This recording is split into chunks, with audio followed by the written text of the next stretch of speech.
Então, a proposta do curso é justamente a gente começar a entrar numa relação que eu tive quando comecei a trabalhar com imagem.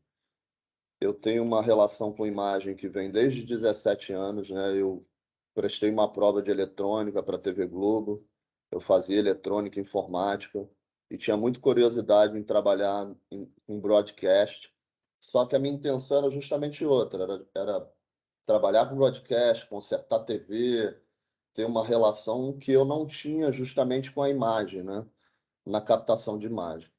Quando eu comecei a ter essa relação de captação de imagem, entender que o cinema e a TV justamente oferecia isso para a gente, de ter essa relação dos 24 quadros e os 30 quadros por segundo, né? Para quem não é do meio da TV, a gente tem uma captação que são os frames por segundo. Cada um segundo a gente conta ou 24 ou 30. Normalmente esporte, essa relação tem a 30 quadros, e a dramaturgia, cinema, a gente usa 24, a gente usa 60 quadros quando quer fazer uma câmera lenta, uma imagem mais lenta, 120, 200 quadros por segundo. É justamente uma relação, é um quadro, como se fosse uma fotografia, passando ela por segundo dentro de um contexto de cinematografia. Quando eu descobri essa relação de edição, e eu ia no Baselight ver as imagens que eu captava, né, durante a novela, eu via justamente na tela todos os quadros ali nessa relação de contraste, na relação de cor. E eu falei, cara, que interessante a gente ter essa relação das pinturas, justamente do que os artistas já falavam para a gente. E eu fui indo atrás justamente dessa relação com a arte, até chegar na escultura rupestre, os geoglifos. E aí eu faço um passeio pela história da arte até chegar na arte moderna, para a gente entender as formas de concepção da gente enquadrar, da gente enxergar e da gente pintar. O que que eu prezo hoje, né, como profissional de imagem? Eu entendi, eu tenho essa relação com a imagem, com a cor, que o pincel que eu usava justamente para fazer algumas obras minhas de pintura, de fotografia, é justamente a possibilidade que eu tinha dos refletores. Então, o diretor de fotografia, para quem não está incluído aí no contexto, acho que tem algumas pessoas que não trabalham com imagem aqui na sala e eu vou falar uma didática mais tranquila. O diretor de fotografia ele recebe essa concepção do texto, né, após uma reunião, uma definição do que vai se gravar. O diretor de produção ou o diretor artístico chama esse fotógrafo, que normalmente ele está ali incluído nessa capacitação de ter um entendimento cênico do que é aquela obra e levar aquela ali para a imagem. Então, assim, tem obras que você vai ver que são um pouco mais saturados de cor, tem outras que têm uma saturação mais leve, tem uns que trabalham com a zona de contraste. Tudo isso dentro de uma obra, o diretor de fotografia tem que ter um entendimento. Então, quando eu entendi essa relação de que o fotógrafo tinha que levar para a imagem, justamente para apresentar isso como forma de conteúdo, eu entendi essa relação da arte já tinha desde os primórdios. Eu vou começar a apresentar aqui os slides. Eu sou Alexandre Reigada, né? Vou fazer brevemente o currículo aí. Eu tenho 26 anos de mercado no audiovisual. Durante esse mercado, eu vim de eletrônica, como eu já falei, informática. Entrei na TV Globo, já tinha escolhido a área de imagem, né? Eu comecei como auxiliar de iluminação, que é justamente hoje no mercado externo, né? É o que eles chamam de eletricista. No mercado interno, a gente tem os AVs, né? Que são todos os assistentes que estão ali de AV, de assistente de vídeo, desde o cabo-man, o assistente de iluminação, o auxiliar de iluminação, o gaffer, chamado de AV. Então, eu me formei em jornalismo pela Gama Filho em 2003. fiz uma pós-graduação em jornalismo esportivo. Eu passei 3 anos no jornalismo, só que eu vi que não era a pegada que eu queria. Eu já tava fixo na cabeça de que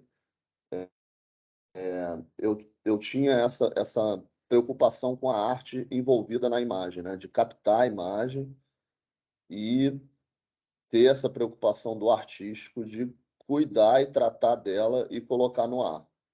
Eu fiz um curso de roteirista, né, com José Lozeiro, que era escritor, jornalista, faleceu tem 4 anos atrás.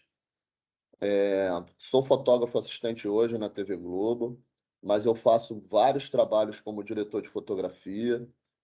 Eles me deslocam para uma produção, eu fico atuando como diretor de fotografia nessa produção e depois regrido para o quadro da empresa como fotógrafo assistente. Porque a TV Globo ela tem um módulo de trabalhar operante, que ela normalmente tem uma novela e você tem cinco, no máximo 5 fotógrafos ali operando. Um é o diretor de fotografia, que fica mais perto da edição e do baseline, junto com o diretor artístico, e os outros 4 ficam circulando, normalmente fazendo concepção de alguma sequência. Eu vou fazer uma sequência de explosão, então eu cuido desde a reunião de roteiro, a reunião de direção, visita de locação, pedido de equipamento, para conceituar aquela sequência ali. A gente se divide dessa forma. E depois a gente vai até o baseline. Normalmente o diretor de fotografia, fica normalmente no baseline, só que a gente tem que ir lá também, justamente para ter essa preocupação de tratar a imagem que você captou. Porque antigamente a gente usava muitos filtros na frente da lente, né? Para a gente conseguir ter uma nuance de captação. Filtros de cor, filtros de correção. As câmeras hoje digitais, a gente consegue toda essa preparação de pós-produção, a mesma eficiência conseguir no Baselight ou no DaVinci, em alguns programas de pós-produção. Eu fiz uns programas importantíssimos, que era uma série Por Toda a Minha Vida, né, que falava sobre a vida do artista desde o início da carreira até normalmente o final da banda, ou o final do artista, como foi o Cazuza. Né? Eu fiz o RPM, fiz as Frenéticas, fiz um especial de final de ano em 2018 chamado Natal Perfeito, a novela Novo Mundo, foi a última que eu desenvolvi. Eu acabei de sair do Pantanal, né? Mas estava atuando como fotógrafo assistente. Eu sou professor na Academia de Tecnologia na TV Globo. A Academia de Tecnologia, a gente tem hoje uma preparação de todo o nosso quadro de funcionários quando vem de uma escola de técnica, eles entram para a gente e a gente capacita ele para trabalhar com imagem, né? Uma coisa que eu não tive oportunidade. Acho que quando você chega para trabalhar com imagem, hoje já tem a Universidade de Cinema, né? A Faculdade de Cinema, mas os profissionais antigamente eles eram preparados muito no set de gravação. Não existia uma demanda de formação para um cabo-man, não existia uma demanda de formação para um auxiliar de iluminação ou o cara se transformar no fotógrafo. Essas pessoas eram simplesmente um de nós que era eletricista, o contra-regra normalmente trabalhava com obra, era artesão, e aí era chamado para trabalhar com imagem. Então, essa formação, ela começou de 25 anos atrás, de 30 anos atrás, começou a ter uma formação específica para trabalhar com imagem. E mesmo assim, é muito difícil hoje você colocar um profissional dentro do set de gravação, uma turbulência que você tem de tempo para fazer uma produção. Normalmente, os sets de gravação, você tem 9 horas de trabalho de câmera rodando, ou você tem 11 horas de trabalho, ou como é no trabalho externo, normalmente são 12 horas. Então, é muito difícil você pegar um cara em formação e colocar ali dentro do set de gravação. Eu tenho uma experiência com vários documentários meus fotográficos. Eu faço muita viagem internacional justamente captando essas imagens, entendendo, a maioria deles está na Europa, né? E na Ásia também, né? No Líbano, tive na Síria. Então, a maioria dessas artes eu fotografo, tento entender e carrego esse contexto é, cenográfico, de arquitetura, de entendimento da cidade para a obra. Eu agora fiz há pouco tempo Órfãos da Terra, era uma novela que justamente tinha os refugiados vindo da Síria, atravessavam para o Líbano atravessar para a Grécia e sofriam um atentado da guarda costeira. Então, todos esses documentos, normalmente eu tenho essa interação de ter um entendimento do que eram os artistas locais, de como funciona a fotografia. E o que é arte, né? Eu me perguntava, né? Essa pergunta todo mundo faz, o que é arte, né? Antigamente, essa relação, a função dos artesãos, né? Que eram os construtores, eram as pessoas. Então, assim, para construir o Parthenon, a gente chamou artistas para fazer. Não, não era.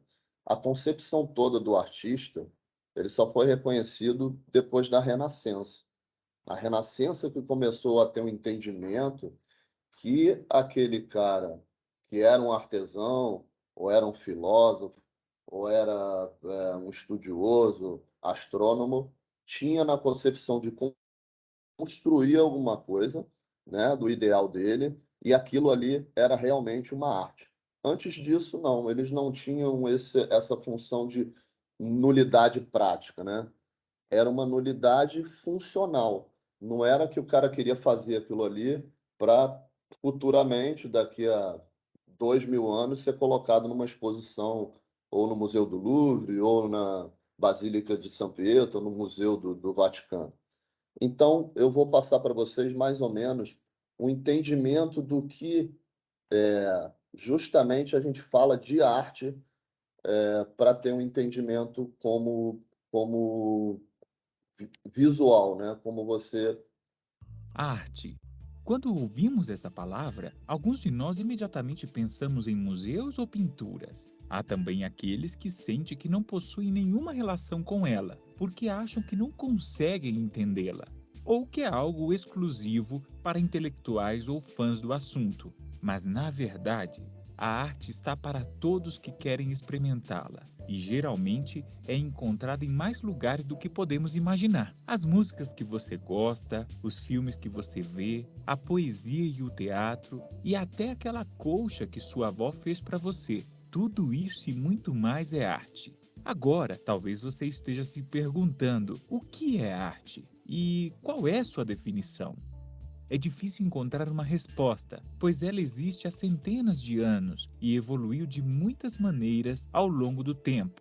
As razões para criá-la variam de acordo com a pessoa e circunstância. Então, defini-la é complicado e é algo que tem sido objeto de discussão ao longo da história. E ainda que não exista uma definição específica, muitos consideram que a arte é algo que mexe com suas emoções. Mas tudo isso depende da sua própria história, ou seja, de quem você é. Por isso, três pessoas diferentes poderiam experimentar a mesma obra de arte e ter reações diversas frente a ela. A primeira pode achar que é a coisa mais linda que já viu. A segunda pode odiá-la e a terceira pode não sentir nada. Nenhuma delas está errada, já que todos têm direito às suas próprias preferências e sentimentos. A forma como você se sente quando ouve a sua música favorita pode ser a mesma que alguém sente quando vê sua escultura preferida. E ainda que você não goste de uma escultura, pode ser valioso considerar saber por que outra pessoa gosta tanto dela. Você pode aprender algo sobre a obra e até mesmo sobre você. O termo arte é apenas um rótulo. Com o tempo, muitas pessoas tentaram classificar o que ela é e o que não é, mas esse não é o ponto. Na verdade, é sobre sua experiência pessoal com ela e o significado que você lhe dá. E por mais que nossas reações sejam diferentes, sempre teremos algo para aprender. Com a arte, podemos narrar e lembrar de histórias, assim como explorar nossas emoções de uma forma que pouquíssimas coisas nos permitem. GCF.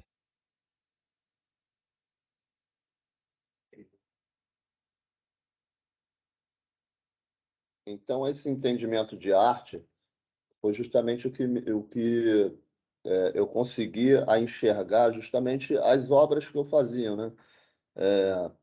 Tem muita relação da imagem, né, que a gente captava antigamente, que era uma relação, principalmente do cinema e da TV, uma relação de lente, né? A sensibilidade da câmera e a sensibilidade e a tecnologia das lentes não permitiam muito que a gente tivesse uma imagem tão específica e controlada quanto a gente tem hoje. Por quê? Como o diafragma tinha uma abertura muito ruim, né, de 5/6 de diafragma, a gente tinha que encharcar essas cenas de luz. Eu, quando comecei a trabalhar com imagem, eu lembro que eu fui no Teatro Fênix, e eu estava estagiando no Teatro Fênix, e quando eu cheguei lá, tinham 4 câmeras posicionadas e uma bateria de luz, que a gente chamava de scope, virada para a boca de cena. E assim, era muita luz, era tanta luz que você não conseguia nem com o olho você conseguia enxergar. Então, quando eu comecei a trabalhar com captação, entender posicionamento de câmera, entender o que que a gente fazia para captar aquela imagem, eu fui entendendo que realmente essa linha de contraste não dava. Com o avanço dessa tecnologia, né, a sensibilidade das câmeras que a gente começou a ter, hoje em dia, ao contrário, a gente tem que aprender a controlar essas entradas de luz. Com isso, facilitou, né, o fotógrafo a cada vez mais ter um limiar artístico manufaturado. Assim, o fotógrafo hoje, com o advento do LED, que a gente consegue o RGW, a gente consegue ter essa paleta de cores, a gente consegue ter uma lente com uma captação mais acessível, e a visão do artista em relação à obra que está na mão dele ali.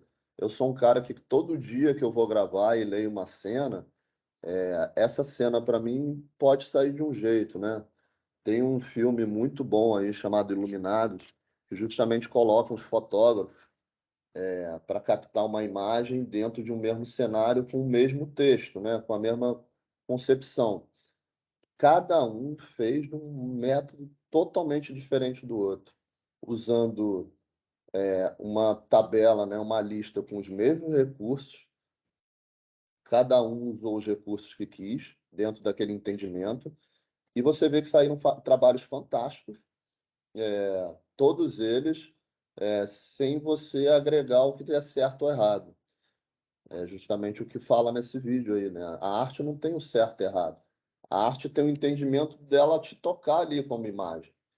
Então você pode ver um filme, essa crítica, a concepção não é boa, a forma de captar, porque a câmera estava muito no ombro, não gosto da câmera muito no ombro, eu acho que mexe muito a imagem, né? Quando eu fui eu estava presente quando a gente começou a trabalhar muito com a câmera no ombro, né? As câmeras foram ficando mais leves, e a gente começou a trabalhar, a desenvolver muita imagem mais rápida, com a câmera no ombro, e a gente botava um shutter, um leve shutter, mexia nele para ter um rastro de imagem.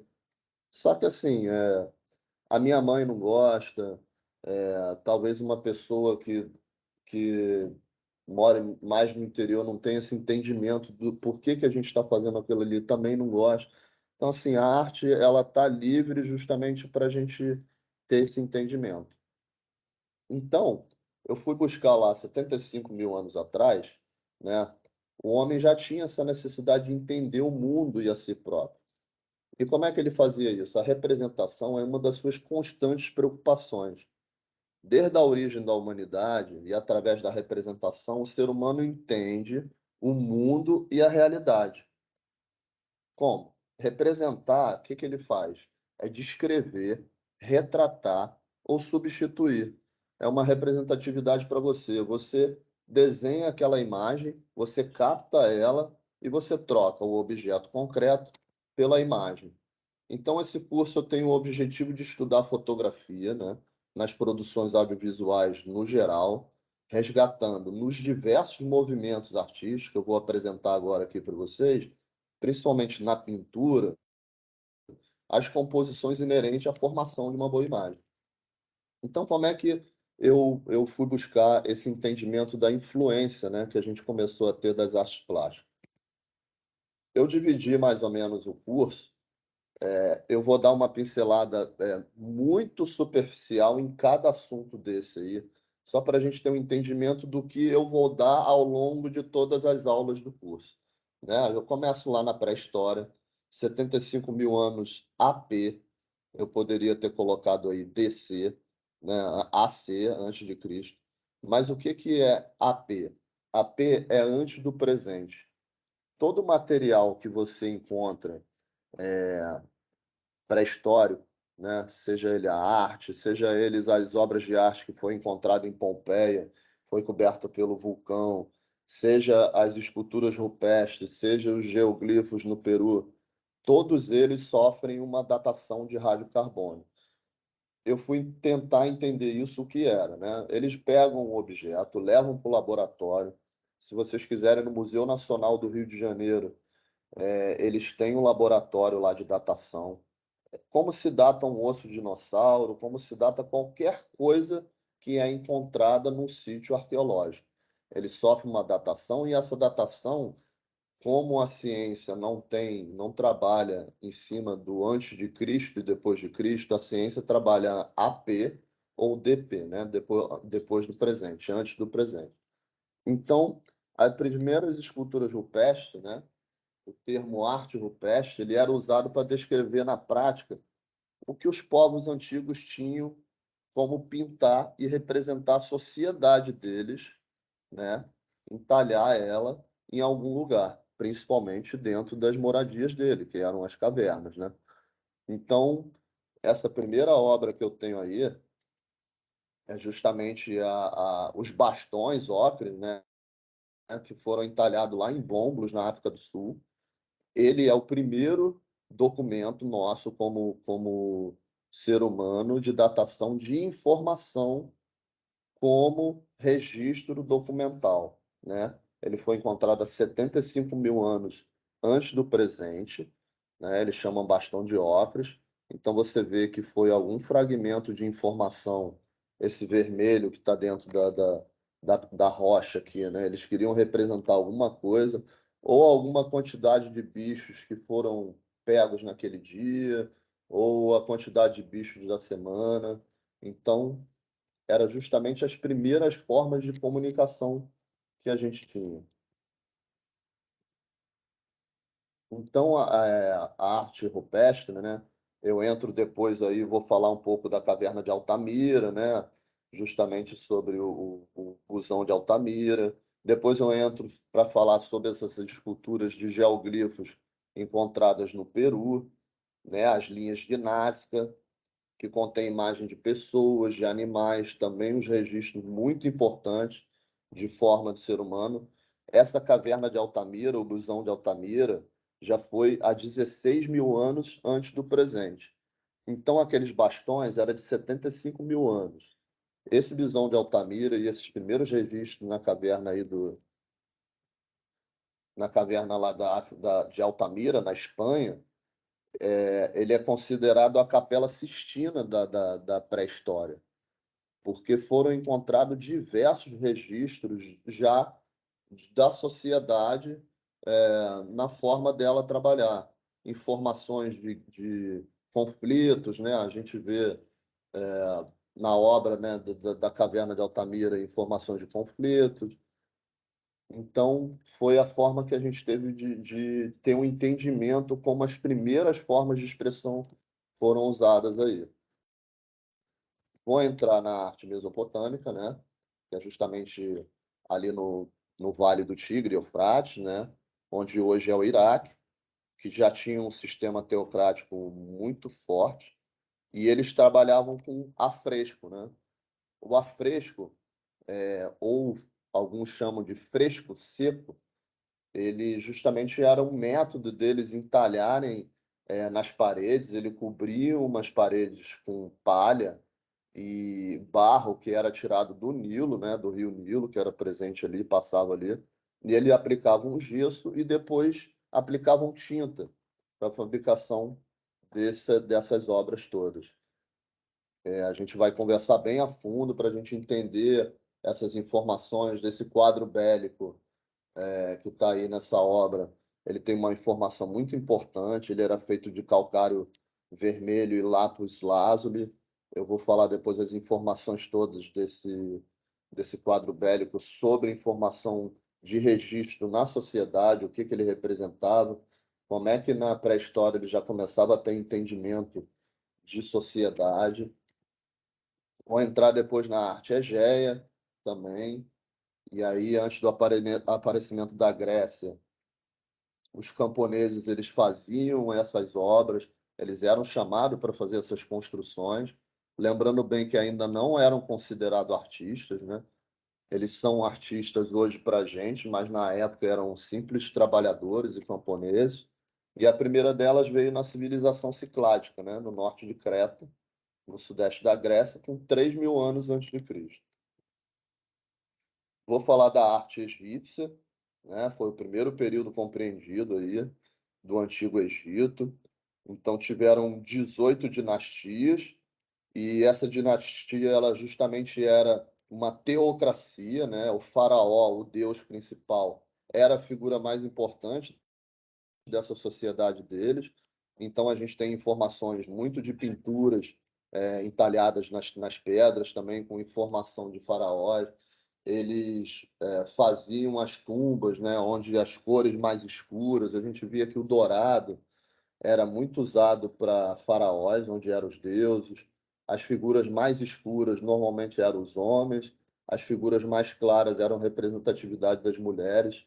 A gente vai falar muito sobre isso no curso, para ter esse entendimento de sociedade, a forma que eles representavam e acreditavam de manter o corpo, né, para uma vida após a morte, porque eles acreditavam voltar em algum dia, muito por isso, por causa desse uso da máscara, muito pelos alimentos presentes nessas tumbas de faraós. Eles enchiam as pinturas de alimentos, porque eles achavam que durante aquele descanso ali eles precisavam se alimentar. Na arte pré-colombiana, primitiva, tive na Colômbia há pouco tempo também para conhecer o Museu do Ouro. E aí eu vou falar muito sobre os incas, os astecas, todas as obras que foram achadas, né, no período pré-colombiano e pré-hispânico, né, o nome dado ao conjunto dessas obras, como escultura, arquitetura, arte rupestre que foi encontrado na época, cerâmica, né? Eu entro na arte mesopotâmica e persa, já começo a trabalhar muito com esculturas, né?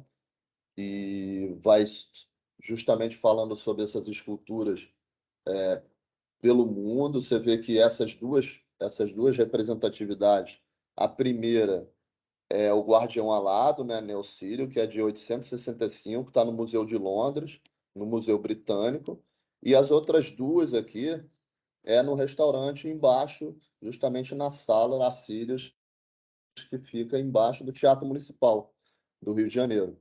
Quem não teve a oportunidade de conhecer, vale muito a pena. É uma obra de arte, é um salão assim lindíssimo. E essas duas fotos da direita, justamente ali no Teatro Municipal do Rio de Janeiro. A gente vai falar sobre ele.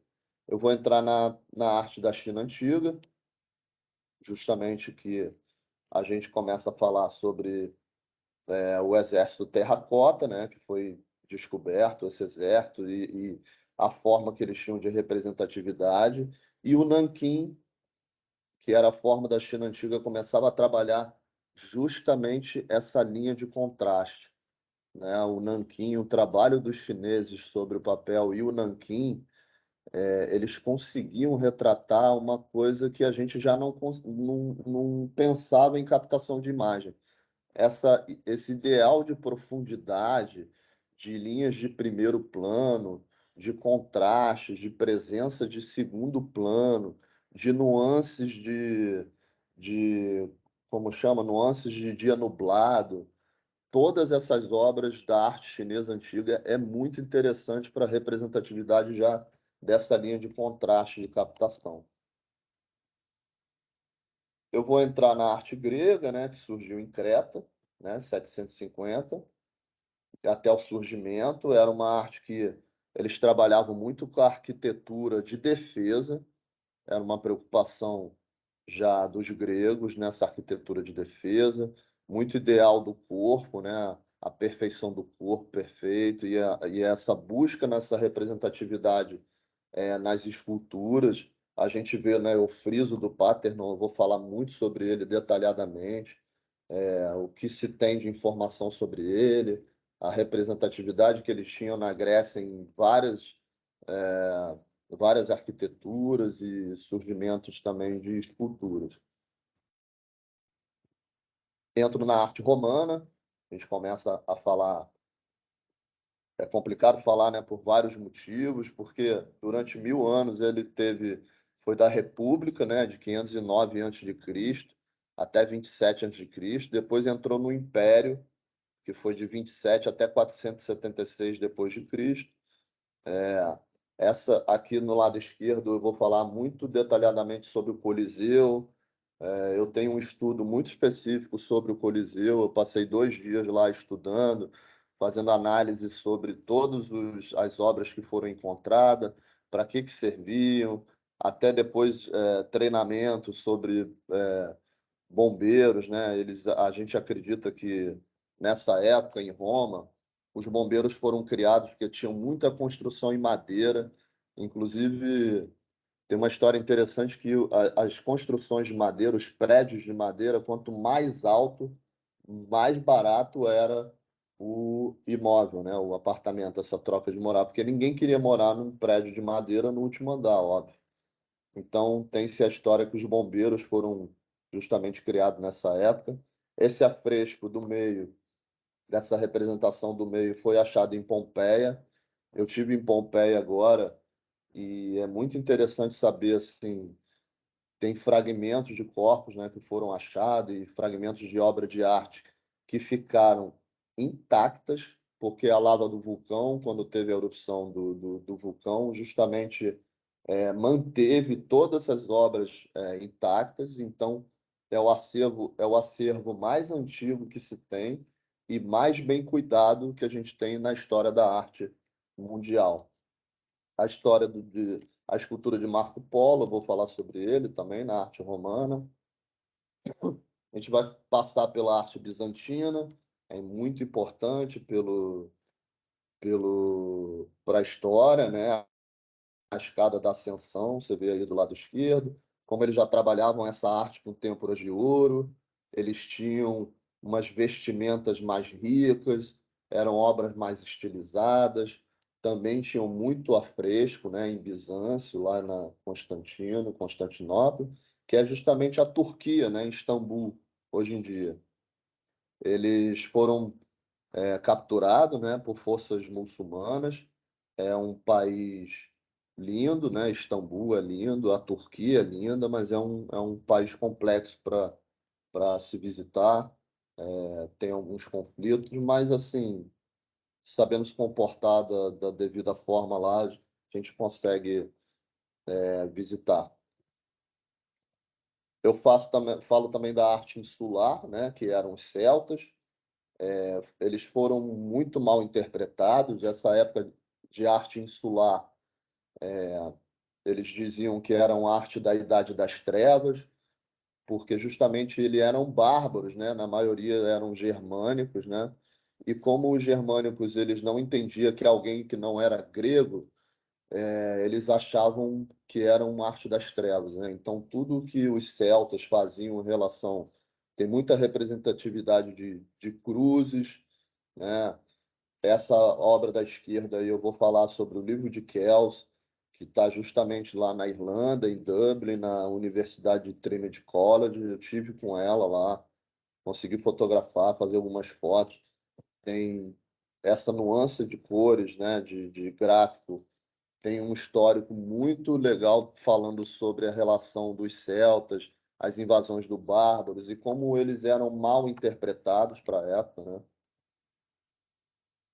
Dali eu já emendo na arte islâmica. O Islã, justamente depois da morte do profeta Maomé, eles começaram a ter uma visão única dessa arte deles. Você vê que já tem um pouco da arte gótica, que eu vou falar mais à frente, trabalha com os vitrais, as cores presentes nas arquiteturas. Vou falar de várias arquiteturas muçulmanas, que eu visitei principalmente lá no Líbano, né? O Líbano tem 13 religiões diferentes, é um lugar que vive em conflito, e, e esse conflito é difícil para a gente entender, né? A gente que é criado num país cristão, mas tem que respeitar, porque são conflitos de religiões e foram emplacados há 2.000 anos atrás. Eu vou falar sobre essa entrada do gótico internacional e o gótico flamengo. O gótico internacional trabalhava justamente mais com essa elegância no figurino. Você vê que essa obra, a Anunciação, né, do Lorenzo Mona, ela justamente tem uma. Desculpa que saiu aqui. Como tem a diferença do gótico internacional para o gótico flamengo, né? A riqueza dos detalhes na construção da imagem, os figurinos já não tinham mais essa representação, o gótico flamengo e o gótico internacional já não tinha mais aqueles pilares de defesa, né, que eu falei na construção do Parthenon, já era uma arquitetura com os vitrais, já tinha muita madeira, manuscritos, né? Eu vou falar sobre a igreja de Saint-Denis, também, que é uma arte gótica muito importante, a Sagrada Família, Notre Dame, em Paris. Vou falar detalhadamente sobre ela. A gente entra mais começando a trabalhar com nossa linha de imagem. Eu vou falar detalhadamente dos séculos, 1400 a 1840, onde a gente começa pelo gótico flamengo e essa virada do gótico internacional.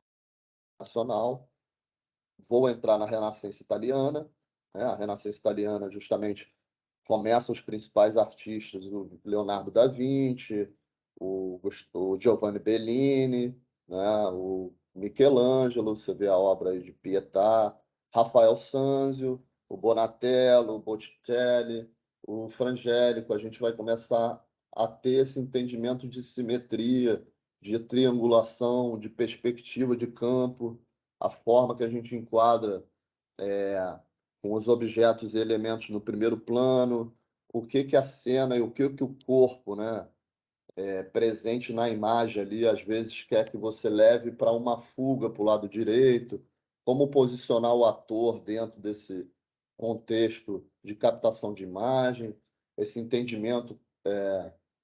Eu vou falar da obra de Gustave Courbet mais na frente, mas esse entendimento de, às vezes, deixar o elemento cortado na metade do quadro. O que que causa isso de interessante? É uma forma muito comum agora de se trabalhar. Por que que a gente tem isso, sabe? Esse entendimento justamente da arte na fotografia em que ele já fazia. Vou entrar na escola barroca, que para mim, como entendimento, foi daí que começou a me despertar, né, os artistas barrocos que trabalhavam já com a sombra e luz, né, e a textura da imagem muito presente, né, na estética barroca. Eu vou falar muito sobre as obras de Caravaggio, o entendimento sobre ela, sobre Velázquez, sobre Rembrandt. Aqui no Brasil, né, a gente tem o Aleijadinho, o Ataíde, o Valentim, o Joaquim da Rocha. Vou falar sobre algumas obras dele, mas eu vou navegar muito sobre o Caravaggio, essa linha de expressão, o Rembrandt, e entrar no Vermeer. O Vermeer, justamente, né, supõe-se que ele utilizava um dispositivo, né? Ele fazia as obras dele, ele colocava justamente, eu vou falar sobre essa forma dele de captação.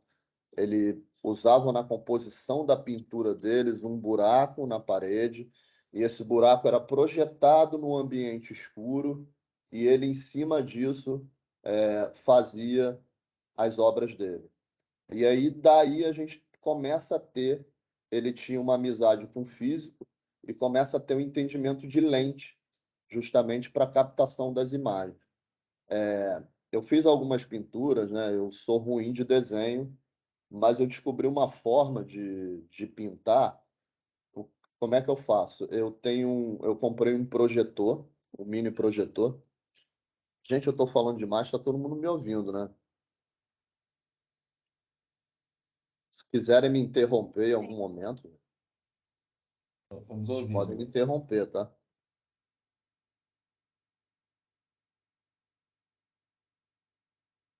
Tá todo mundo aí? Tranquilo? Tá bom. Sim, estamos aqui. Sim. Tá bom. Se vocês quiserem me interromper para alguma pergunta, eu não falei isso lá no início, mas vocês podem me interromper, tá?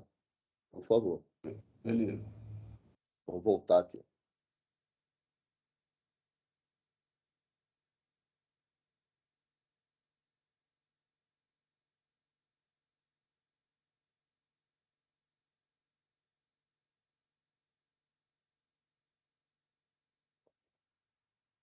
Já estava lá em vermelho. Então, o que que a gente faz? A gente pega um projetor, eu pego uma imagem minha, né, de algumas obras que eu já fiz, né, Ligações Perigosas, Liberdade é Liberdade, algumas linhas mais de contraste. A última que eu pintei foi justamente, não foi o Rebu, não. Deixa eu ver qual a última que eu pintei. Acho que foi o Rebu. Eu peguei alguns frames, né? O frame, justamente dentro desse 24 quadros, eu escolho um frame de uma imagem minha, digitalizo ela, coloco no projetor. Vou para o lugar escuro, projeto numa tela, normalmente eu compro uma tela 16:9, projeto esse projetor nessa tela e vou com um lápis em cima depois e vou traçando a imagem que eu tinha ali.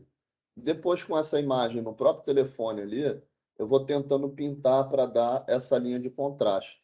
Então, assim, basicamente o que Vermeer já começou a expor isso como ideia nessa época. Então, passando desse século, a gente vem para o realismo, né? Aí a gente entra justamente no artista que eu mais gosto, né? Que é o Gustave Courbet, que é francês. Mas tinha muitos artistas do realismo. Eles começam a ter um afastamento dessa integridade formal que a gente tinha bem ali no gótico internacional, no gótico Flamengo, que eram as pessoas posavam, né, como é a Mona Lisa, as pessoas posar para ser representada numa arte. O Gustave Courbet começa a trazer o realismo do que a gente faz hoje em dia de captação de imagem para dentro das pinturas, né? Então você vê que tem elementos que estão de costas para a imagem, você vê que tem elementos do ateliê do artista, né? Que está até no Museu de Paris, de Orsay, em Paris, justamente falando sobre essa concepção onde ele mesmo se pintou. Então você vê que tem padres. Eu não vou entrar muito nos detalhes, mas eu vou falar durante o curso sobre cada obra e os detalhes que eu assim pude apurar e que a gente tem de apuração sobre representatividade da imagem. Entro no impressionismo, né? O impressionismo justamente começou a trocar os estúdios, né? A gente tinha 90%, um artista ou outro não pintava num lugar protegido, num lugar interno. A gente começa a trocar justamente os estúdios pelas técnicas ao ar livre. O estúdio que a gente diz, né, que eu coloquei aí, o estúdio é o interior, né? Como a gente trata no broadcast, estúdio é algum lugar fechado ou externo a algum lugar aberto, pela técnica ao ar livre. E aí a gente tem muita obra do Monet, eu vou falar do Renoir também, que é um artista muito importante para essa época do impressionismo, o Edward Hopper, que ele já está uma transição entre o impressionismo e o que eu chamo de realismo e preciosismo, né? Ele estava nessa transição, é um artista que eu uso muito como referência, é o Hopper, o Eduardo Hopper. Eu vou falar sobre Rodin, né? Quem não viu esse filme aí, eu até botei essa foto, essa representatividade, a obra de arte dele, a obra e vida. Justamente a aula de dança do Degas, né?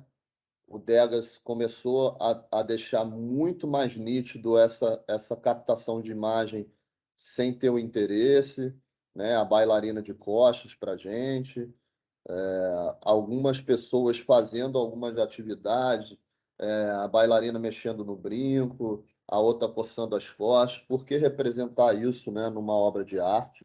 Eu vou falar muito sobre o impressionismo. Vou falar sobre a fotografia, e aí a gente começa a entrar na fotografia e depois a sua maturidade como captação de imagem, né? A primeira fotografia que a gente tem é de Niepce, né? Foi em 1816. Eu vou falar sobre ela, né? E depois a gente tem em 1840, que é a obra brasileira, a primeira fotografia, o Passo da Cidade. Eu vou falar sobre essa fotografia e depois eu entro nessa maturidade, né? Essa foto da esquerda aí do Roberto Capa, né? Que está no Museu do MoMA, lá em Nova York. Depois eu falo dessa obra-prima aí que eu tenho até de proteção de tela do meu tablet, que é do Cartier-Bresson, né? Que chama Atrás da Estação Saint-Lazare, né? Ou São Lazaré. Vou entrar no surrealismo. Os dois eu acabei de visitar, estive na Espanha e visitei o Museu do Salvador Dalí, que está em Madrid. Estava tendo uma exposição itinerante do Dalí em Barcelona. Estive no Museu do Pablo Picasso, que está aí na sua direita, e estive no Museu do Miró também, que eu acho que os três mais importantes aí para o surrealismo, que justamente tinha uma tendência artística de desconstrução do que era a imagem, né? Era um grupo de poetas da vanguarda, então o termo surrealismo vem diretamente de surreal, né? Entrar na linguagem como descrever fatos bizarros. Então eu vou falar sobre a obra desses artistas aí. Dali do surrealismo, né? Eu vou voltar aqui. Eu vou falar sobre o pop art, alguns artistas da pop art. Eu vou falar sobre o minimalismo, que a gente já começa a entrar na arte contemporânea, sobre alguns artistas que trabalham justamente com minimalismo.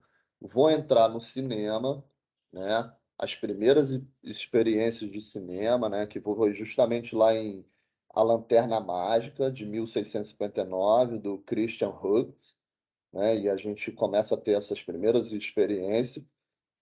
Vou passar pelo Praxinoscópio, 1877, o Cinetoscópio, 1894, o Cinematógrafo dos Irmãos Lumière, até a gente chegar no limiar de captação de imagem e entendimento que a gente tem hoje. Vou falar de uma coisa que eu agrego muito hoje quando eu posso, ainda é um projeto caro, que é a videoarte. Quem puder pesquisar sobre o Bill Viola, Bill, B-I-2-Ls, Viola, trabalha muito com videoarte, representação de videoarte. Eu já fiz vários projetos de virtual project, que é trabalhar a projeção em cima de alguma arte que você está fazendo. Ou uma cena, você trabalha ele num projetor, em cima de um projetor, ou de um fundo de um cenário, ou em cima do próprio artista fazendo essa representação, ou fazendo essa interação junto com a imagem, né? O real e o virtual.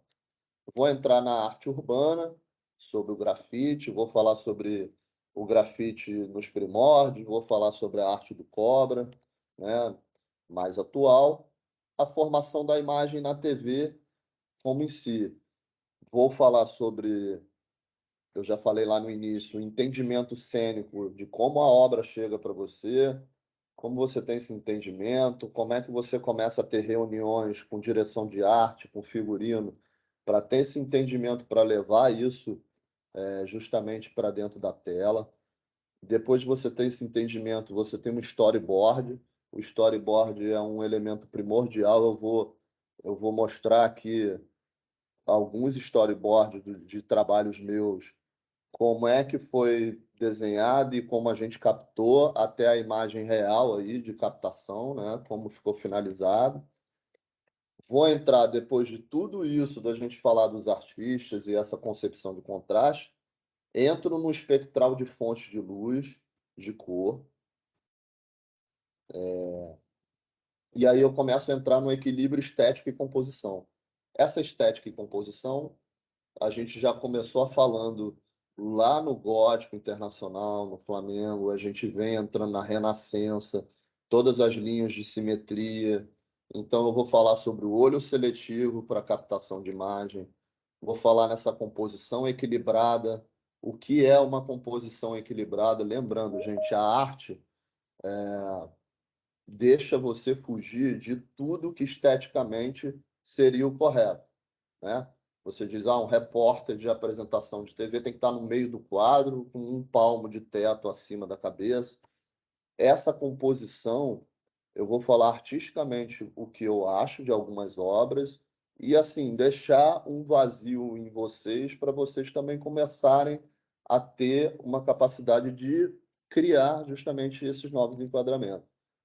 Vou falar sobre o primeiro plano, como minimizar o primeiro plano, como trazer ele com menos importância, colocar mais importância, a colocação do motivo no quadro, o uso de diagonais na composição de imagem.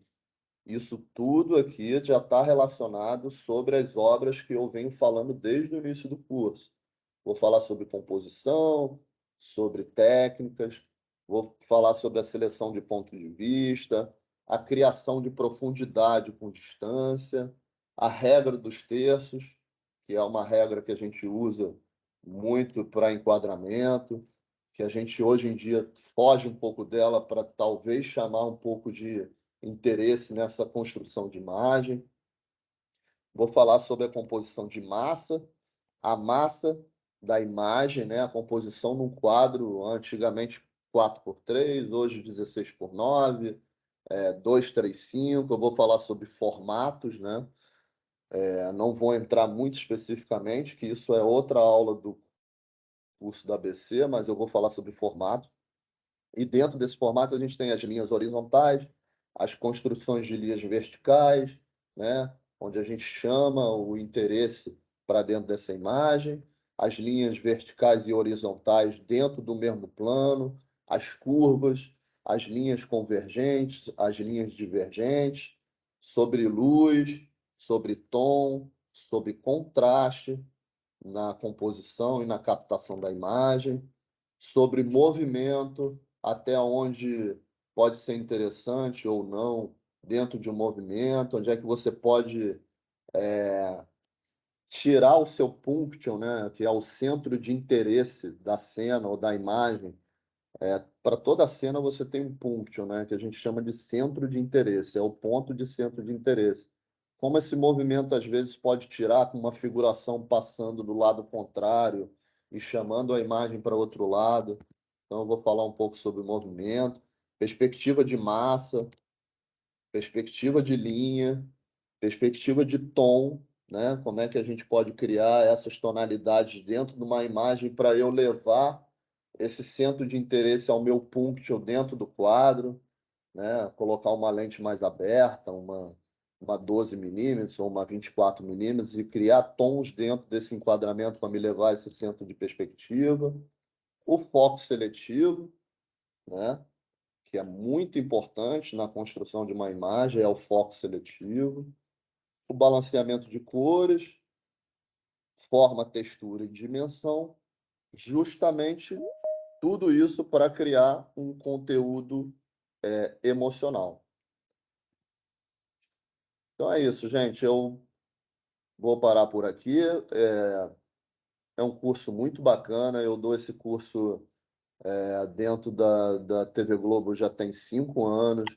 Já dei ele fora externamente para na Naimar, né, e na Companhia da Luz, que é para formação justamente de profissionais que trabalham com a imagem.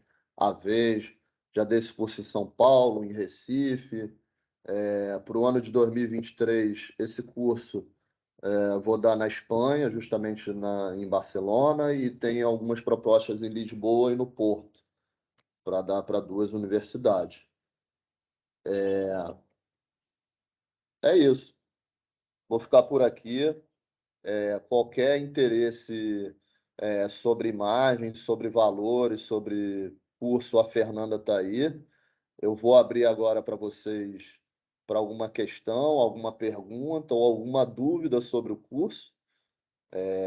Vai ser um bate-papo muito bacana, que na verdade, esse curso eu gosto muito de trocar essa experiência com os profissionais que estão ao meu redor, profissional de áudio, profissional de vídeo, para a gente ter esse entendimento do que a gente pode aprimorar na captação de imagem, do que a gente pode conceder como artista da imagem, né? É o que eu considero o diretor de fotografia e todo mundo que trabalha com a imagem. Nós somos eternos artistas de concepção de luz, de linha de contraste, e agora mais ainda com essas câmeras super sensíveis, que a gente tem que controlar essa entrada de luz o tempo todo. Nosso trabalho ficou muito mais prazeroso. Nossos colegas aí, diretores de fotografia, podem ter opiniões diferentes, mas eu acho muito mais prazeroso hoje em dia a gente ter que controlar luzes e colocar elas nos pontos específicos que você vê que a imagem está precisando. E não mais ter que encher de luz para que a câmera e o objeto óptico tenha que enxergar o que você quer mostrar dentro de um quadro. Tá bom? Obrigado aí, galera.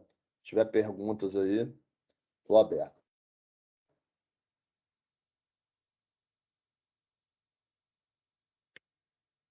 Galha, Alan, João.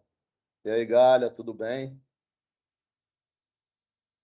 Teu microfone está fechado, Galha. É muito prazeroso para mim poder estar aqui, poder te escutar, uma pessoa tão especial, tão inteligente, tão bem formada e informada. Estamos aí juntos. Muito legal. O Galha é um grande parceiro na fotografia. Já fiz trabalhos que estão nos meus top 10 lá de fotografia e captação. O Galha é um artista assim, genial. Além de ser um ser humano, eu não tenho nem o que falar, né?